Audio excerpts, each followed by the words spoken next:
मग आता पहा नेक्स्ट आहे आपली झायगोटीन.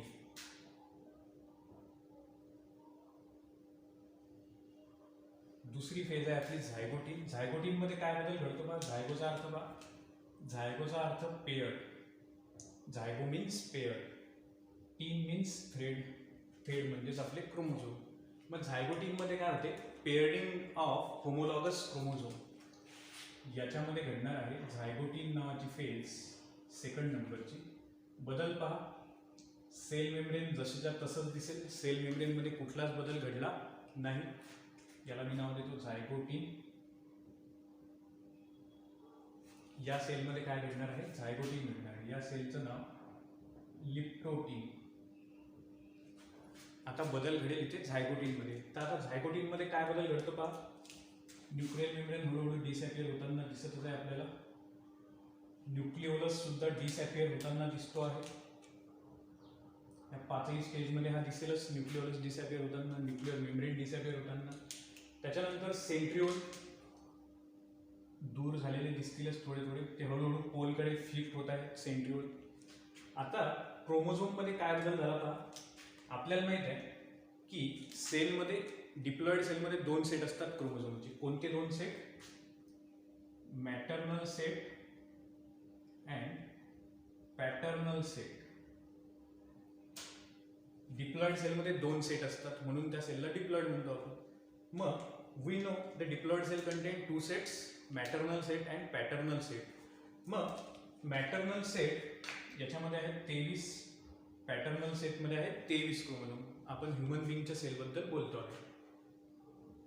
मग आता झायगोटीन मध्ये काय होते, पेअरिंग ऑफ होमोलॉगस क्रोमोझोम.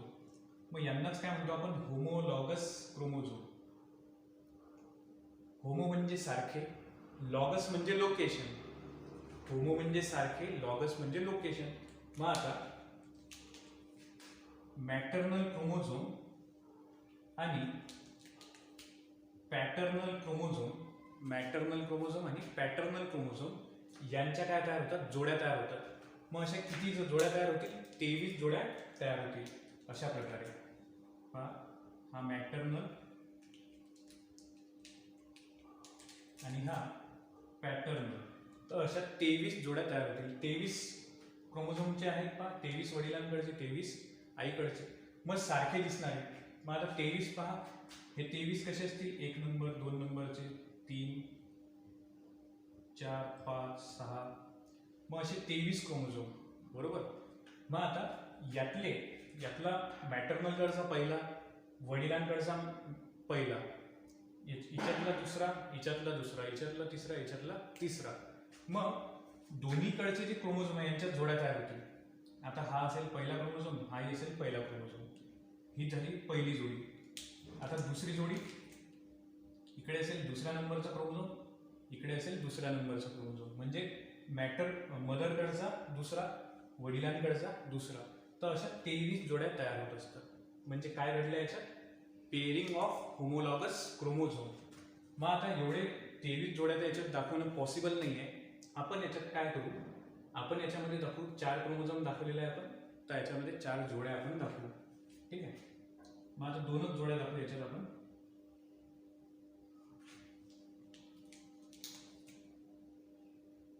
ठीक आहे.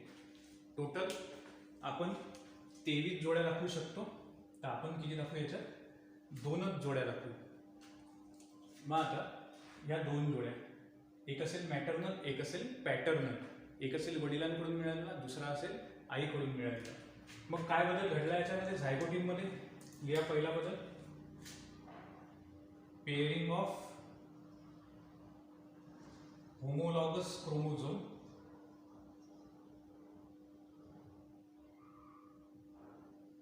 Text place. Pairing of homologous chromosome takes place. मग होमोलॉगस म्हणजे कोणते, मॅटर्नल अँड पॅटर्नल क्रोमोझोम यांचे पेअरिंग तयार होते, जोड्या तयार होते. Called as सायनॅप्सिस. ही जी जोडी तयार झाली यांना आपण म्हणतो सायनॅप्सिस. दिस पेअर इज कॉल्ड ॲज सायनॅप्सिस. या जोडीलाच आपण म्हणतो सायनॅप्सिस. तर याच्यामध्ये हा एकच बदल लिहायचा. कोणता बदल घडला पहा, pairing of homologous chromosome takes place. पहा लिप्टोटीन नंतर याच्यामध्ये काय बदल घडला, आता हे तर 46 क्रोमोझोम होते, हे कॉन्व्हर्ट झालेले होते बुकेट स्टेजमध्ये. इथे काय बदल घडला की याच्यामध्ये क्रोमोझोम जे आहेत होमोलॉगस क्रोमोझोम हे जवळ आले आणि त्यांच्या काही जोड्या तयार झाल्या. मग या जोड्या ज्या आहेत त्यांना आपण म्हणतो सायनॅप्सिस. मग झायगोटीन फेजमध्ये काय बदल घडला की pairing of homologous chromosome takes place called as synapsis. तर ही झाली तुमची झायगोटीन नावाची फेज. त्याच्यानंतरची फेज आहे आपली पॅकिटीन. आता पॅकिटीन फेजमध्ये कोणता बदल घडतो पहा, ही आपली सेल मेम्ब्रेन जशीच्या तशी. सेल मेम्ब्रेनमध्ये कुठलाच बदल घडला नाही, there is no change in cell membrane. आता न्यूक्लिअर मेम्ब्रेन हे डिसॅपियर होताना दिसतच आहे. तुम्हाला सांगितलं मी या पाचही फेजमध्ये न्यूक्लिअर मेम्ब्रेन दिसेल हळूहळू डिसॅपियर होताना. न्यूक्लिओलस हा सुद्धा डिसॅपियर होताना दिसेल. ठीक आहे. आता बदल काय झाला पहा की हे जे क्रोमोझोम आहे आपले,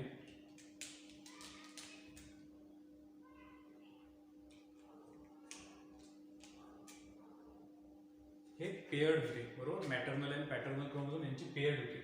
आता क्रोमोझोम गेट डुप्लिकेट, प्रत्येक क्रोमोझोम डुप्लिकेट होईल. आता आपल्याला माहित आहे क्रोमोझोमचे पार्ट क्रोमॅटिड्स अँड सेंट्रोमियर. एका क्रोमोझोमचे पार्ट कोणते असतात, क्रोमोझोमचे पार्ट क्रोमॅटिड आणि सेंट्रोमियर. जो मण्यासारखा पार्ट असतो त्याला आपण म्हणतो सेंट्रोमियर. सेंट्रो म्हणजे मध्यभागी, मियर म्हणजे मण्यासारखा भाग, क्रोमॅटिड म्हणजे आर्म, हा एक आर्म. मग क्रोमोझोमला नॉर्मल क्रोमोझोमला 2 क्रोमॅटिड असतात आणि मध्यभागी एक मण्यासारखा भाग असतो त्याला म्हणतो आपण सेंट्रोमियर. मग इथं काय बदल घडला बा की इथं बदल असा घडला की क्रोमोझोम गेट डुप्लिकेट, म्हणजे हा डबल झाला क्रोमोझोम. तर कसा डबल झाला बा की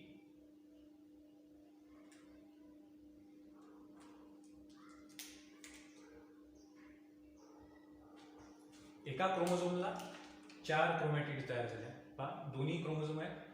काय बदल घडला इथं क्रोमोझोम कसा होता, 2 क्रोमॅटिड होता याला.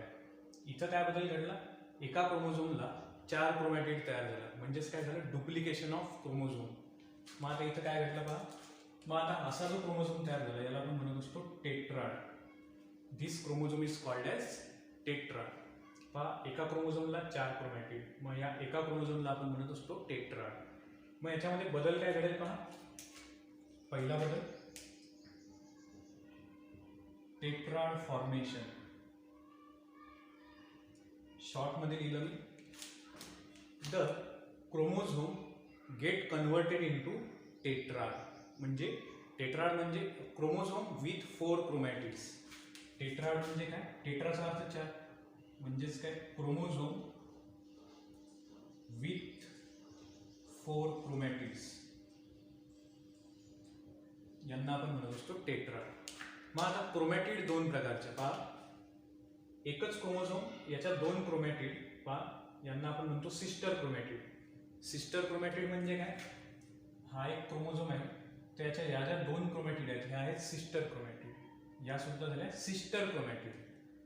आता जेव्हा याच्या बाजूला मी दुसरा क्रोमोझोम काढतो तेव्हा जेव्हा मी कंपेअर करतो क्रोमॅटिड्स दोघांच्या, तेव्हा मी काय म्हणेन, ही आणि ही क्रोमॅटिड, या क्रोमोझोमची इकडची क्रोमॅटिड, या क्रोमोझोमची इकडची क्रोमॅटिड, ह्या ज्या 2 क्रोमॅटिड आहेत यांना म्हणायचं नॉन सिस्टर. या 2 झाल्या नॉन सिस्टर, या 2 झाल्या सिस्टर, किंवा ह्या 2 झाल्या सिस्टर. मग सेम क्रोमोझोमच्या क्रोमॅटिड त्यांना म्हणायचं सिस्टर क्रोमॅटिड. वेगवेगळ्या क्रोमोझोमच्या क्रोमॅटिड जेव्हा आपण काय करत असतो, डिस्क्राईब करत असतो, तेव्हा यांना आपण म्हणतो नॉन सिस्टर. पहा या 2 झाल्या नॉन सिस्टर क्रोमॅटिड. मग आता क्रोमॅटिड 2 प्रकारचे, स्वतःच्या एका क्रोमोझोमच्या क्रोमॅटिड म्हणजे झाल्या सिस्टर. आता जेव्हा आपण कम्पेअर करतो 2 क्रोमोझोममध्ये क्रोमॅटिडमध्ये, तर याची क्रोमॅटिड आणि याची क्रोमॅटिड यांना आपण म्हणतो non sister chromatid. The chromatid which are in contact with each other are nearby in contact with each other. आता या क्रोमॅटिड एकमेकांच्या जवळपास कॉन्टॅक्टमध्ये आहेत यांना आपण म्हणतो नॉन सिस्टर क्रोमॅटिड. मग आता नंतरचा बदल काय करतो पहा की ह्या नॉन सिस्टर क्रोमॅटिड एकमेकांना ओव्हरलॅप करतात. नॉन सिस्टर क्रोमॅटिड एकमेकांना ओव्हरलॅप करतात म्हणजे अशा क्रॉस होऊन जातात त्या. मग आता हा जो पॉइंट आहे, ज्या पॉइंटला नॉन सिस्टर क्रोमॅटिड एकमेकांना क्रॉस करतात, या पॉइंटला आपण म्हणतो कायझमॅटा. मग दुसरा बदल काय घडला पहा, chiasmata formation. Chiasmata formation between non sister chromatids. Between non sister chromatids, पण कोणाच्या? Non sister chromatids of homologous chromosome. Of homologous chromosome. Non sister chromatids of homologous chromosome. हा झाला दुसरा बदल. मग आता त्याच्यानंतर तिसरा बदल काय होतो पहा. तिसरा बदल हा होतो की हे पार्ट इथून तुटून जातात. कायझमॅटावर काय होते, पार्ट तुटून जातात आणि तुटल्यानंतर जो तुटलेला पार्ट आहे हे जे होमोलॉगस क्रोमोझोम आहे हे एक्सचेंज करून घेतो. म्हणजे कसं पहा,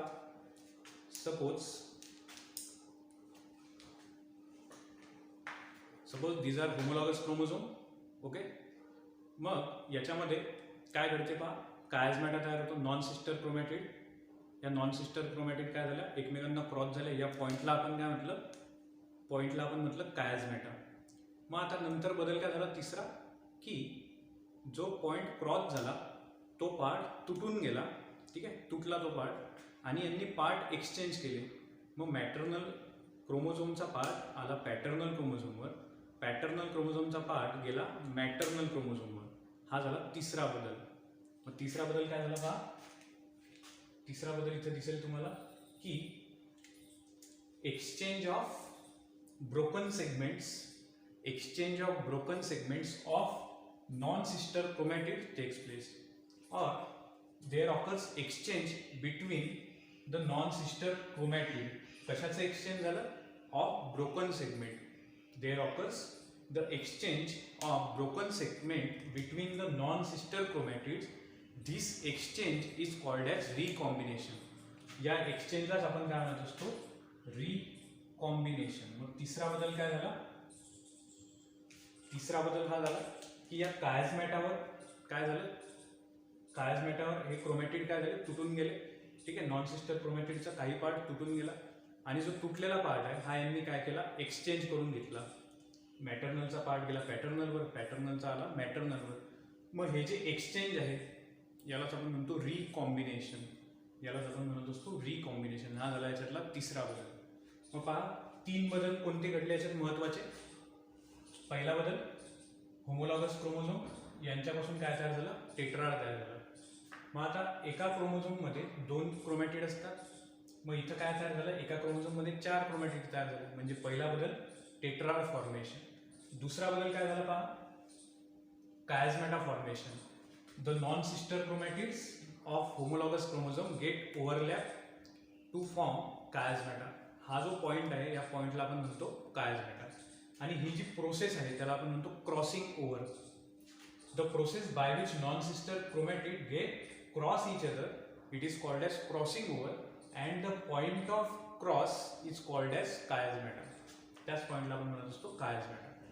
ठीक आहे. त्याच्यानंतर तिसरा बदल काय घडला, रिकॉम्बिनेशन.